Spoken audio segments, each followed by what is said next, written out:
Let us pray in the name of the Father, and of the Son, and of the Holy Spirit. Amen. O Jesus, through the Immaculate Heart of Mary, I offer you my prayers, works, joys, and sufferings on this day for all the intentions of your Sacred Heart, in union with the holy sacrifice of the Mass throughout the world, in reparation for my sins, for the intentions of all my relatives and friends, and in particular for the intentions of the Holy Father. Amen. The intentions of the Holy Father for the month of June. For the abolition of torture.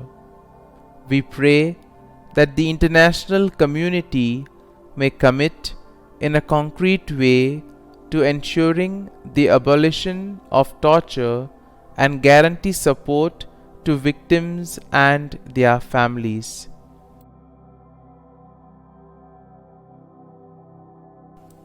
Our Father, who art in heaven, hallowed be thy name. Thy kingdom come, thy will be done, on earth as it is in heaven. Give us this day our daily bread, and forgive us our trespasses, as we forgive those who trespass against us.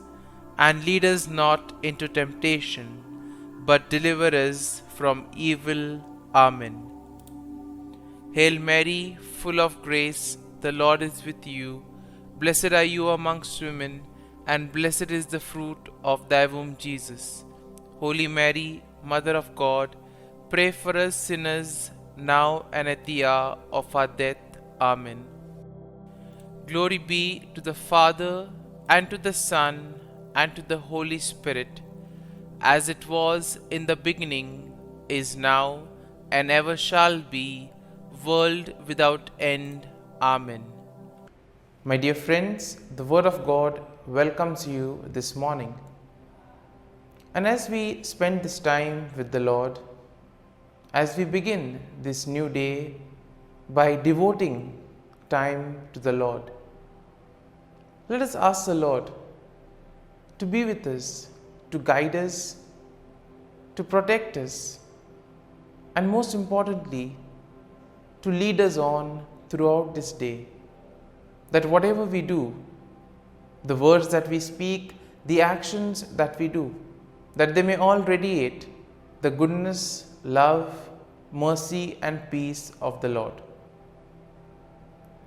Many times in life, we are so caught up with the activities, with our work, and because of that, we see that sometimes we find it difficult to recognize the small blessings and the graces that we continuously receive from the Lord.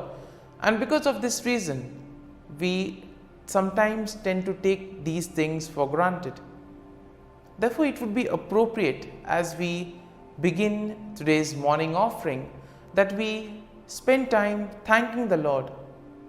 With a generous heart, the Lord has been giving us many graces, many blessings. And therefore, let us thank Him for all that He has done for us.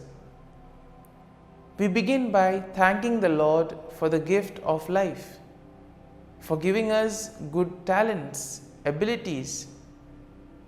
We also thank the Lord for the gift of our family members, friends, relatives, near and dear ones, and all those who have played a very important role in our lives. We see that these individuals have been ones who have shaped us and molded us. We are who we are because of their time, effort, and dedication. And therefore, in a very special way, let us pray for them and let us ask the Lord to bless them abundantly in all their endeavors. We also thank the Lord for the various opportunities that He has given us. opportunities to make a difference in the lives of others, or opportunities to grow, opportunities to become better individuals. Similarly, there are also the experiences that we may have. There are some experiences which are really good, which we all want to cherish. But there may also be experiences that have been difficult, that have taught us a lot in life. It is these experiences which may have been harsh, which may have been difficult, but these have made us stronger, have made us understand better our purpose in life. And therefore we shall thank the Lord for giving us these strengthening experiences as well. We also thank the Lord for the gift of this day. We thank Him for protecting us, for guarding us through the night, and giving us the gift of this day, a day that will help us to probably complete something that was left incomplete, or maybe to do something that may make a difference in the lives of others. And therefore today, in a very special way, let us ask the Lord to be with us and guide us. And now we shall reflect and meditate on Psalm 51. As usual, we shall have a general overview of the psalm, and then we shall gradually enter into the details, trying to see a few verses and what they try to communicate to us. Now, Psalm 51 is a penitential psalm, which means that it is a prayer of repentance, and at the same time it is also a plea for forgiveness. It is attributed to King David, who wrote it after he was confronted by the prophet Nathan about his sin with Bathsheba. Now we see that the psalm will begin with David's plea for mercy and forgiveness. And overall, one can say that Psalm 51 is a powerful example of repentance and a plea for God's forgiveness. This psalm reminds everyone that our sin is not just an action, but it is an offense against God's holiness and righteousness. This psalm teaches us to acknowledge our sin, to ask for God's mercy and forgiveness, and most importantly, to seek a clean heart and a renewed spirit. The psalm also will show us the importance of teaching others about God's ways and leading sinners back to Him. And therefore we see that today's psalm is quite rich when it comes to aspects such as repentance and forgiveness. And the psalm begins with David acknowledging that he has sinned against God, and therefore he asks the Lord to blot out his transgressions. David confesses that his sin is ever before him and that he knows that he has sinned against God alone. Now moving along to verse number 4, we see that David will recognize that his sin is not just an action, but it's an offense against God's holiness as well as God's righteousness. And he acknowledges that God is just and righteous in his judgment, and that he deserves the punishment that he is receiving. And therefore here we see that David takes responsibility for his action, and therefore he knows that whatever is happening to him is as a consequence of the sin that he has done. Moving along to verses 6 to 9, here we see that David asks God to cleanse him of his sin and to create in him a clean heart. It is here that David recognizes that only God can wash away his sins and can make him pure again. He also asks God not to cast him away from his presence, but to restore the joy of his salvation. Moving on to verse 10, we see that David asks God once again to create in him a clean heart and to renew a spirit within him, a spirit that is right, a spirit that will not mislead. And this is a plea for God to change David's innermost being, so that he can live a life that is pleasing to God. And as we move along to verses 11 to 12, David asks God not to take his Holy Spirit away from him, but to restore to him the joy of his salvation. He recognizes that his sin has caused him to lose the sense of God's presence in his life, and that he longs to be restored to the right relationship with God. And therefore we see that our sin is something that takes us away from God. It drags us away. And therefore the more we sin, the more further we tend to go away. And David explicitly mentions this to the Lord. And then as we move to verses 13 to 17, here we see that David promises to teach others about God's ways and to lead sinners back to him.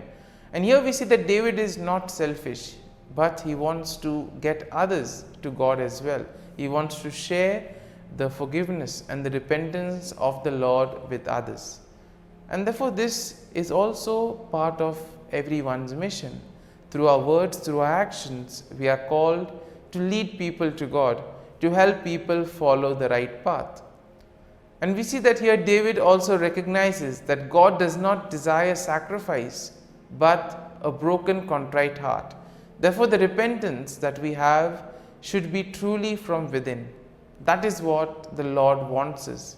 He doesn't want us to perform rituals, but He wants us to truly repent and mean every word that we say. And here we see that David understands that only through repentance and obedience can anyone find true forgiveness and restoration with God. And we see that the psalm finally ends with a plea for God to bless Jerusalem and to bless His people. David recognizes that his sin has not only affected him, but also has affected the entire nation. And therefore he asks God to restore them to a right relationship with Him. And so, my dear friends, having reflected and meditated on this psalm, there may be some thoughts that would have touched us, some aspects of the psalm, perhaps something on forgiveness or repentance. Let us allow these thoughts to remain with us. And let us now close our eyes, and at this morning hour, let us thank the Lord. Let us praise the Lord. Let us glorify the Lord. Loving Father, You have given us this time in the morning. You have been gracious to us. You have given us Your Son, our Lord Jesus Christ, who has cleansed us from our sins. He has taken away all our sins and He has given us new life.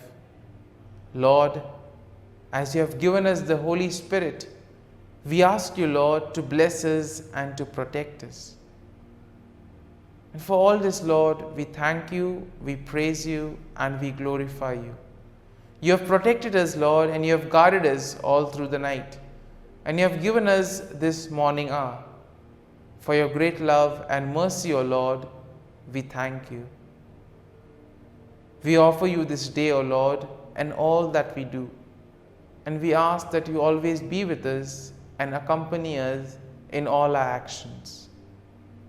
And now, my dear friends, let us spend a few moments in silence, reflecting on any thought from Psalm 51 that would have touched us, something that would have given us a better understanding of ourselves. And let us remain with this thought, asking the Lord to change us, to help us become better individuals.